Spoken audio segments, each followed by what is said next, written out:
Last Sunday, number 4 ranked UCLA women's gymnastics battled number 10 ranked Stanford at the final meet of the 2025 season.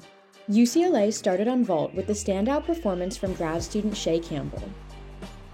Then came uneven bars, where former Olympic gold medalist Jordan Chiles and freshman Mika Webster-Longin shined in their clean dismounts. On beam, every Bruin scored at least a 9.9, with exceptional showings from junior Sienna Alipio and senior Emma Malabuyo. Rounding out the night with floor, Brooklyn Moores and Jordan Chiles gave show-stopping performances to remember.